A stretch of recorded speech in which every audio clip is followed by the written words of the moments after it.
All right, so if you're looking for an alternative to the dining hall, great opportunity, cook at home, cook at home. So something we're going to be going over here is just some basic kitchen etiquette for safety. So obviously, cooking for yourself, you're going to be dealing with a lot of sharp knives, right? And there's safer ways to chop so you can ensure, right, you don't accidentally cut yourself when you're chopping some vegetables here. So just going over some really basic things. First thing about cutting, right? Here on a standard cutting board, right, anytime that we're cutting either vegetables or meat, we want to remember to always be cleaning what we're using. So in between cutting vegetables or any sort of raw meat or meat products, you're going to want to wash off your cutting board, a little soap, a little water, and bring it back. Now, if you're just cutting vegetables, it's not really necessary. You can, cut as many different vegetables on here as you want and not really have to worry about kind of cleaning it in between. But just something to always think about. So here, just for a bit of a knife demonstration, we have half a red onion here. So I'm going to show you here a safer way to chop this onion without potentially, right, nicking your fingers or cutting yourself at all. So here we go. This would just be a standard kitchen knife, right?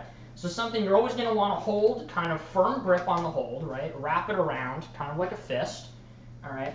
Now, a lot of people will just grab a vegetable, right, and start chopping. But obviously, that leaves my fingers here with the potential to cut myself, which is not something we want to do in the kitchen, of course, right?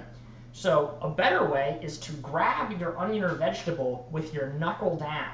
So as you can see here, right, when we grab the onion, kind of hold it with your knuckle as opposed to holding the vegetable. That way, the knife, as it chops, will only slide down and hit the knuckle. So here, as you can see, just standard chopping, right? And we just back up the knuckle and kind of use the knuckle, right, to hold up the vegetable. But as you can see, again, it's really impossible to cut yourself kind of when you're going down like that. So just a brief slice on the onion. And then with onions, you can kind of just hold and chop again any excess pieces here. And again, right, with the knuckle, right, and you can kind of have a standard chopped vegetable.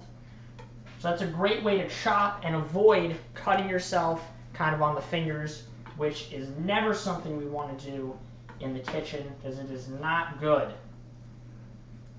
Okay, so another important safety thing we want to remember in the kitchen is when we're dealing with the oven and obviously the burners, okay?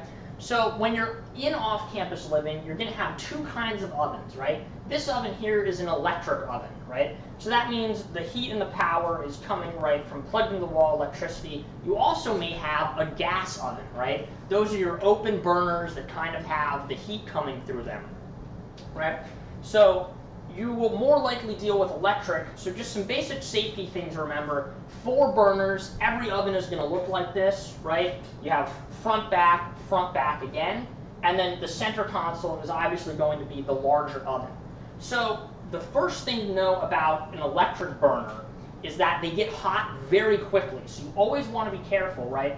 So for a demonstration here, I'm going to turn on the front burner here, and it's going to get red. It's going to start heating up. So let's say I'm having breakfast in the morning. I'm getting ready to make some eggs or something. I'm going to turn this on. I'm going to put the pan to heat the pan up. Always remember, this is super key, to only grab the handle of the pan. It's super easy to, be racing around in the morning and maybe you move the pan. The whole pan will get very, very hot within 1 to 2 minutes. So you're always going to want to remember to kind of grab that handle even when it comes off and you eventually bring it to the sink to clean it.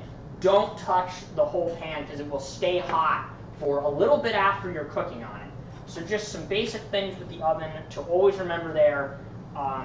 Keep your hands away from the surface. Touch mainly handles of either pan or any sort of stirring tool that you're using.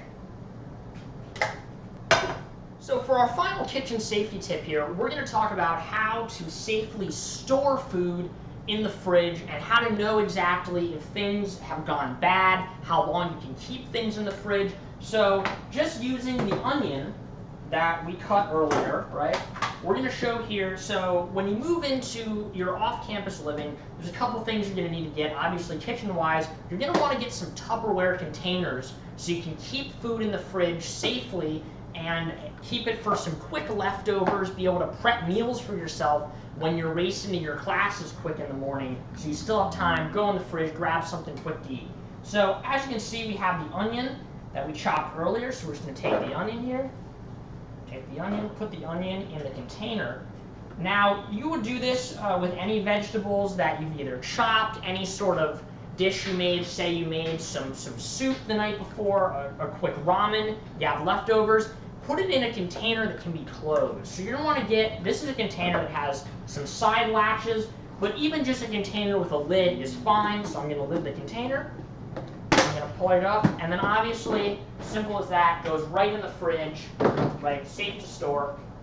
So when you're fridging things, generally with vegetables, they can last several days. So we're going to go 4 to 5 days before you're going to want to, maybe toss those extra vegetables. If the vegetable isn't chopped, it can stay in the fridge for a bit longer. But with anything else, it's super important to remember, always check expiration dates before you're cooking. So just for a demonstration here, right, I'm going to grab this ketchup from the fridge. I'm going to go, okay, let's see. So with bottles, your expiration dates are always going to be here, either on the side front, the bottom, or the lid, depending on the item. So here we have the lid expiration date, best of use by May 28, 2022. So obviously this is still good and safe to use, but you should always toss food after the expiration date. You should not risk using things that are even just a couple days old because you're never sure if it's safe to use. So always be checking up on things in the fridge, make sure they're still safe to consume.